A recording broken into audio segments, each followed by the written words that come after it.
जय सतगुरु पवन महाराज जी।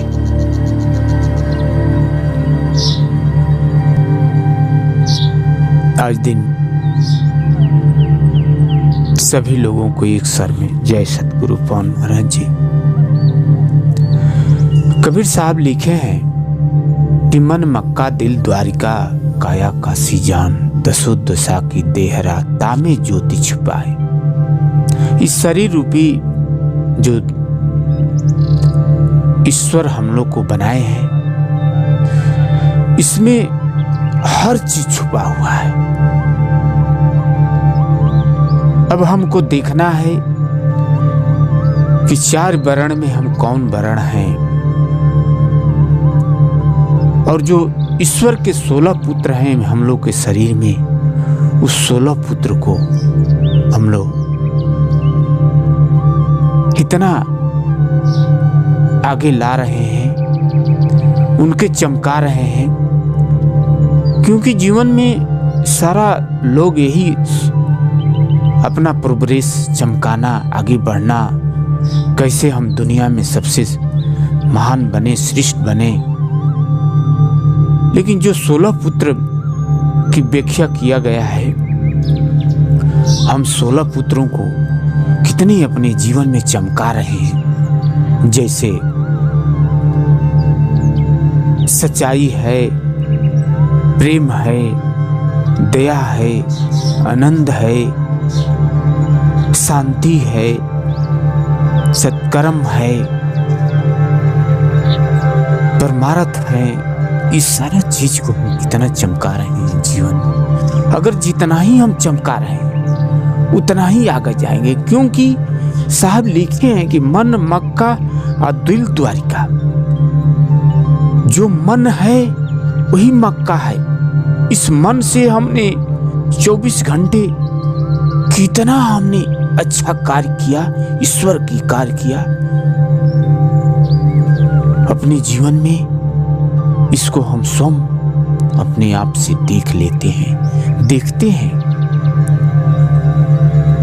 इसको चमकाएं, सच्चाई को जीवन में चमकाएं, अपने प्रेम को चमकाएं। घर से लेकर के गांव तक, गांव से शहर तक, पूरे देश तक सच्चाई को चमकाएं। घर से लेकर के गांव तक, देश तक, पूरे देश तक।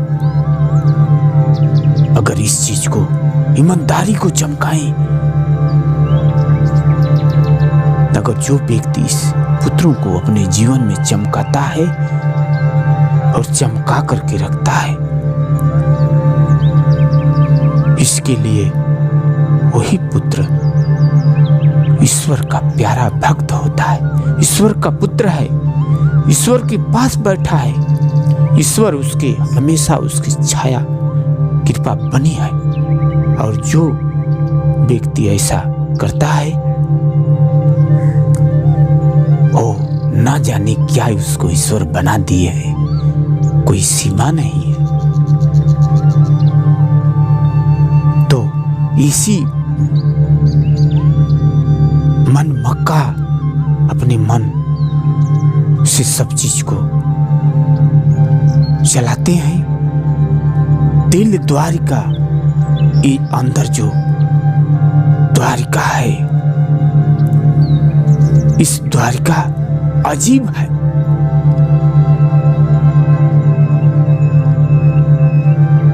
इस द्वारिका में जो व्यक्ति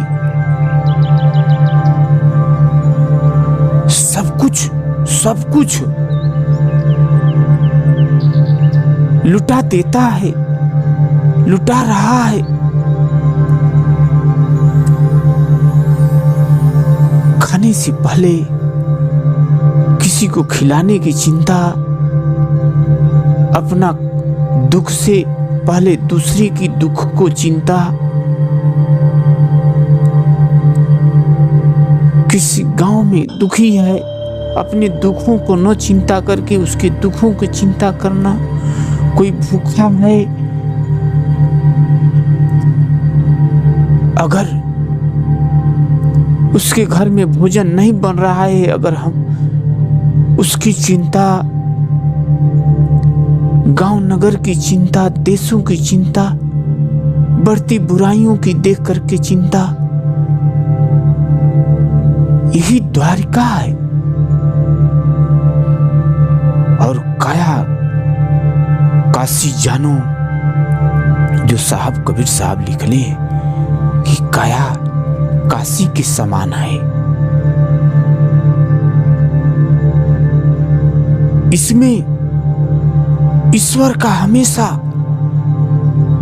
सुमिरन भजन, उनका कर्म करने के लिए में उत्सुक, ललायित रहना, ललायित हैं।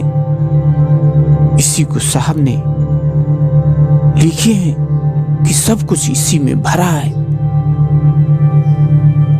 और इस चीज को अगर कर्मों में ढाल करके चल रहे हैं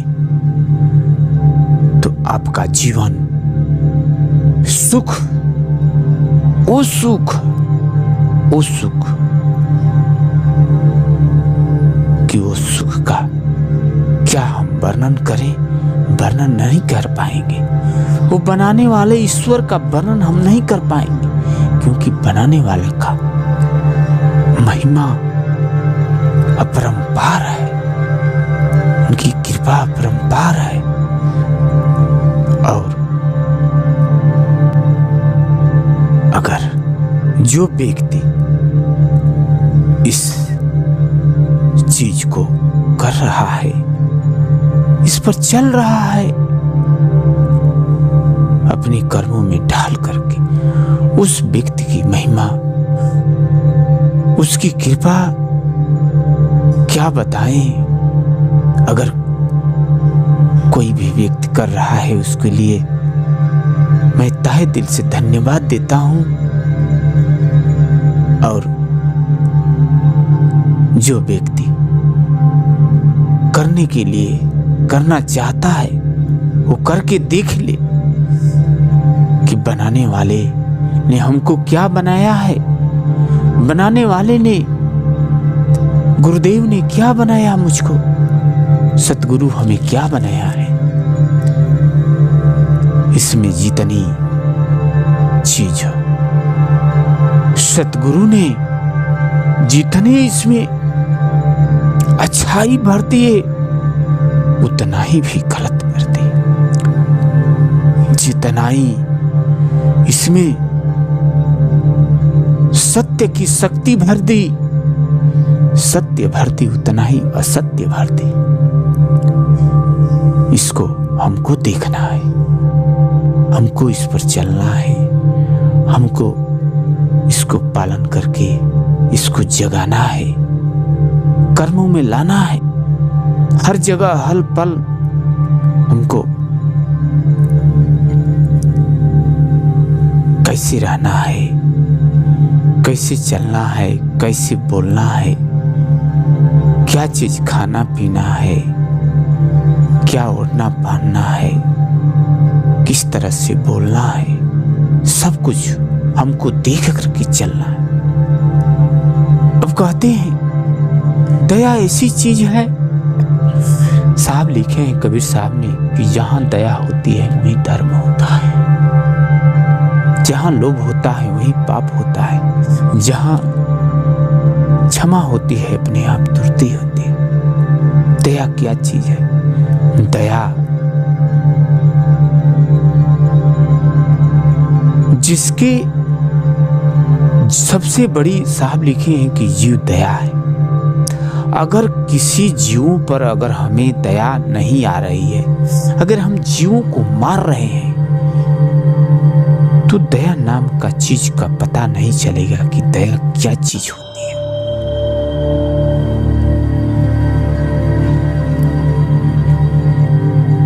जब हम जीवों पर दया करते हैं, तब हमारे अंदर एहसास होता है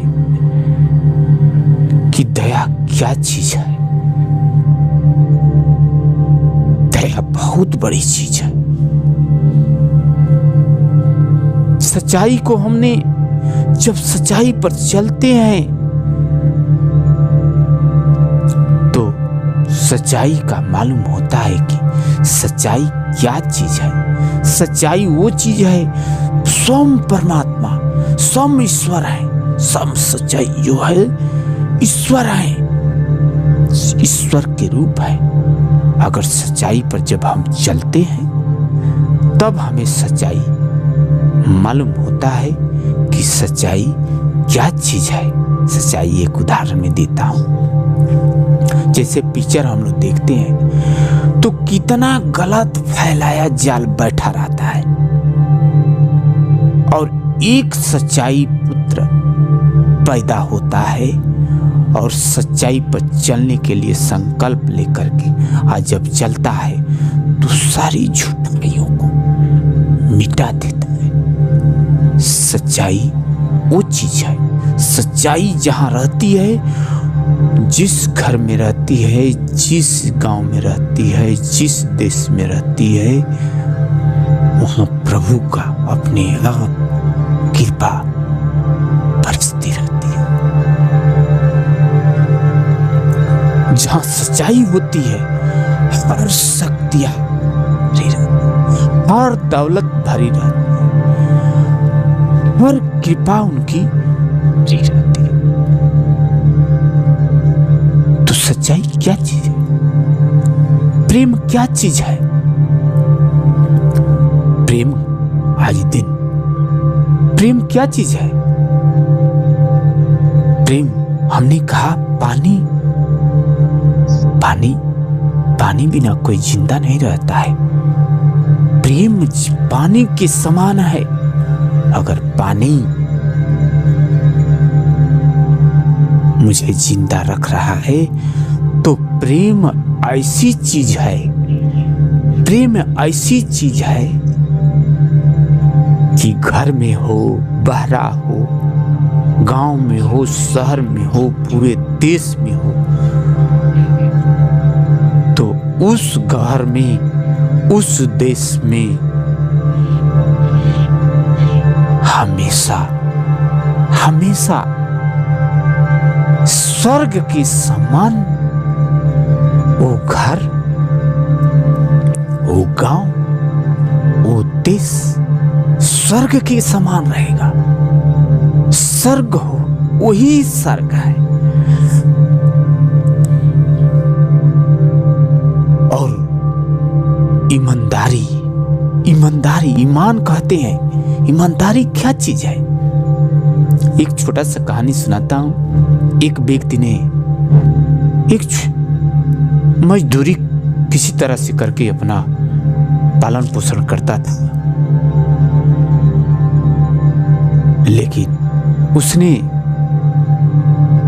क्या किया कि जाता था जंगल में लकड़ी काटता था और आता था, अपने जो लकड़ी से पैसा मिलता था बेच कीच करके खाता पीता था।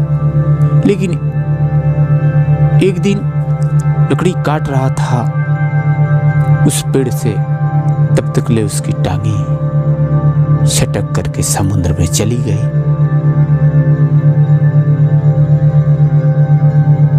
तो उसने रोने लगा कि आज हमें कैसे धर्म कर्म चलेगा, अब हम क्या करें, कैसे हम शाम को भोजन हमारा परिवार जिएगा। ये मैंने अपने परिवार के बारे में कैसे हमने उसको भोजन देंगे, अब तो हमारी टांगी। और विलाप करके तट पर रोने लगा। तब समुद्र महाराज ने प्रकट हुए, आए, कहे अरे भाई क्यों रो रहे हो इतना विलाप करके? तो उन्हें कहा कि हमारी टांगी समुद्र में चली गई, अब हमारा परिवार कैसे जिएगा, कैसे रहेगा। अब इसको हमारा तो अब सब कुछ लूट गया। ठीक है, लो हम टांगी तेरा निकाल दे रहा हूं। समुद्र महाराज ने गए और खुद सोने की टांगी निकाला और कहा कि लो तेरी टांगी निकल गई। कहा कि नहीं, मेरी टांगी सोने की नहीं थी, हमारी ऐसी नहीं थी। ने कहा कि अरे तो बड़ा ईमानदार व्यक्ति है। उन्हें फिर चांदी की टांगी निकाली फिर कहा कि नहीं प्रभु, ये मेरी टांगी नहीं है। फिर उसकी टांगी निकाल दिए। टांगी निकालने के बाद कहा कि हाँ, यही मेरी टांगी है। तब समुद्र महाराज ने कहा कि लो, तुम ये सब टांगी ले जाओ और तुम बेच करके धनी हो जाना। ने लेकर के आया टांगी। फिर उसने एक व्यक्ति ने एक दिन फिर ऐसा ही दोनों प्राणी चल दिए लकड़ी काटने के लिए। दोनों प्राणी बैठ करके उस समुद्र के किनारे पेड़ पर काट रहे थे। तब तक ले उसकी औरत ने उस समुद्र में गिर पड़ी और डूब गई। फिर बिलख बिलख के रोने लगा और रोने लगा। रोते रोते उसने फिर समुद्र महाराज ने प्रकट हुए और कहे, अरे बालक, तू क्यों रो रहा है? कहे कि प्रभु, हमारी पत्नी समुद्र में चली गई। अब बताइए, बेबी बच्चे हमारे कैसे पलेंगे, हम कैसे रहेंगे? यह कहा कि ठीक है, हम तुम्हारा पत्नी को निकाल देते हैं। तो खूब सुंदरता एक स्त्री को उसने समुद्र से निकाला, समुद्र महाराज ने।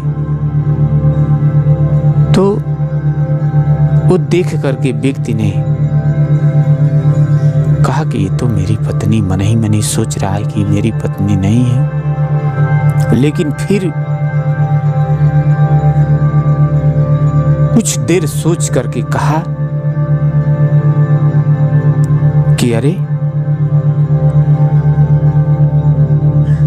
नहीं, हाँ प्रभु, यही हमारी पत्नी है, दे दीजिए इसी। तब समुद्र महाराज ने कहा, तू बहुत बड़ा बेईमान हो रही, तुम्हारी ये पत्नी है? हाँ प्रभु, इसलिए हमने हमारी गुनाहों गलतियों को क्षमा करे। हम बेईमान नहीं हैं, हम ईमानदार हैं प्रभु। हमने सोचा कि अगर कहीं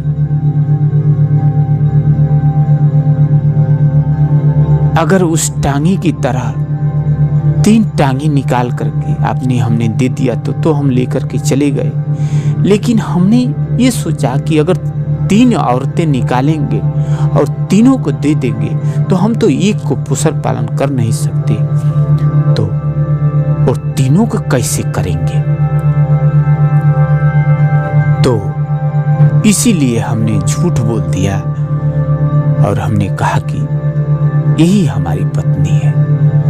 तब समुद्र में ने कहा कि देखो, तुम तो बहुत ईमानदार हो, लो तुम्हारी अब पत्नी निकालता हूँ, लेकर के जाओ। फिर समुद्र महाराज ने उसमें से पत्नी को निकाला और दे दिया और फिर लकड़हारा।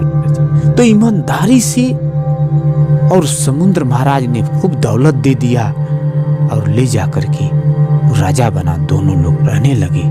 तो ईमानदारी क्या चीज है?